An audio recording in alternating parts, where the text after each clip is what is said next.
उसका प्रयोग कहाँ होता है? जैसे आ गया कि लड़कों का स्कूल।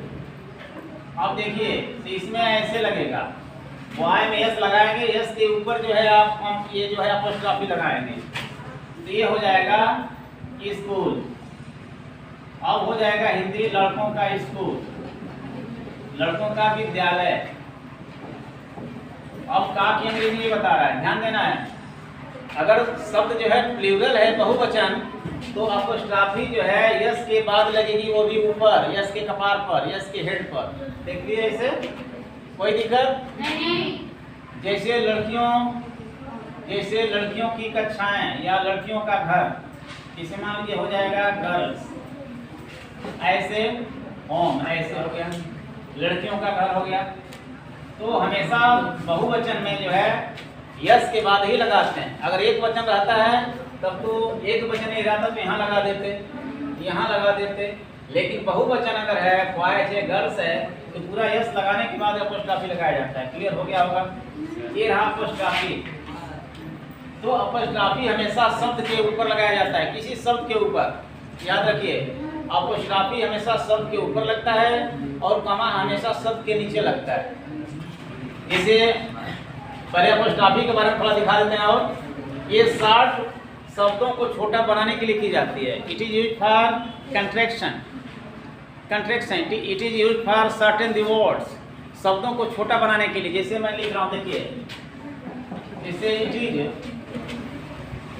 इट इज हाउस, हमारे इसी का शॉर्ट बनाना है तो ऐसे लिख दिया जाता है, ऐसे इट इज हाउस। ये दोनों सही है। अब ये आता है तो बच्चों को पता नहीं रहता कि ये सब क्या है। किताब पढ़ते हैं, किताब में कोई सेंटेंस आ गया, ऐसे लिखा, पता नहीं है। और ये क्या है? अपोस्ट्रोफी है।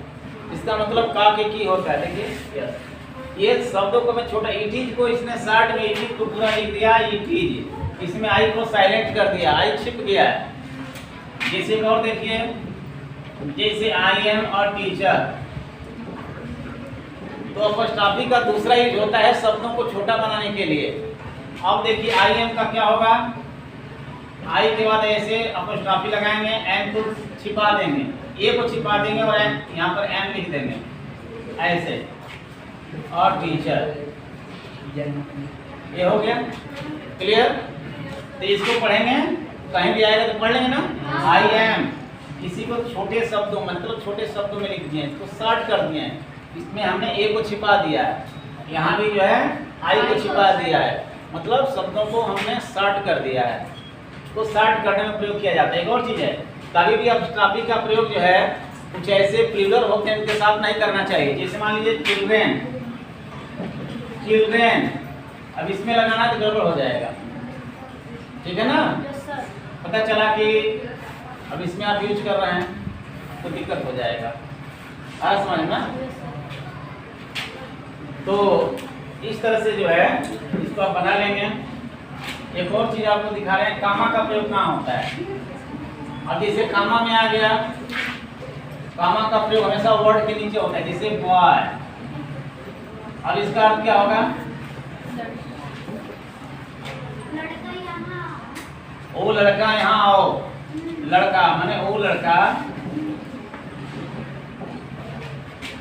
यहाँ आओ, ऐसे हो जाएगा।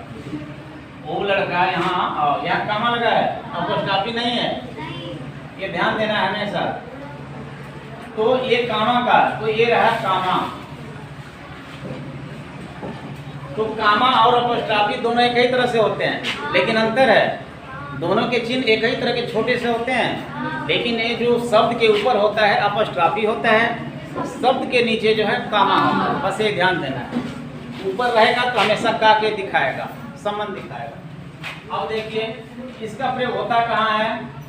पहला चीज, अगर किसी सूची को बताना है वहाँ कामा लगता है। कि मैंने बाजार से, जैसे मैंने बाजार से जो है आई बार बनाना एप्पल, मैंने केला, सेब, संतरा और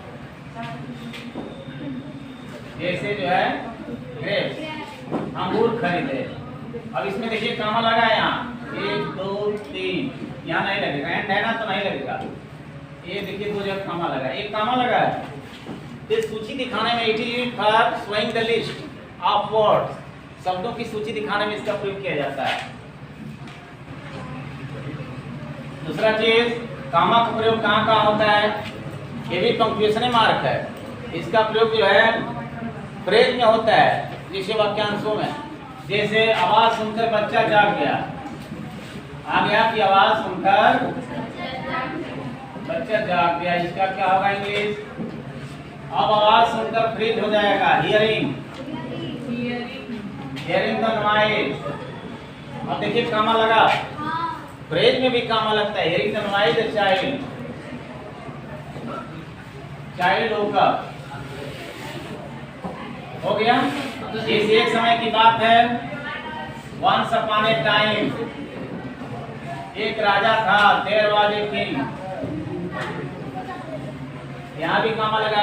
तो कामा का प्रयोग जो है सूची में, कि मैंने बाजार से खरीदा, सूची दिखाने में, फ्रेज में, क्लास वाले सेंटेंस में भी होता है। बड़े बड़े जो सेंटेंस होते हैं जिसमें दैट लगा है, बिफोर लगा है, कंडीशन लगा है, जैसे एग्जांपल है क्लास वाले सेंटेंस में भी जो है कामा का प्रयोग होता है। जैसे यदि मेहनत करोगे तो पास हो जाओगे, इसमें क्या होगा? If you work hard, if you work hard, ये कामा लग रहा है, if you work hard you will pass, you will pass, ये कामा लगा है। तो कामा का प्रयोग ऐसे कई चीजों में होता है। तो बस ध्यान बस ये देना है, कामा शब्द के नीचे और हमेशा अपोस्ट्रोफी जो है शब्द के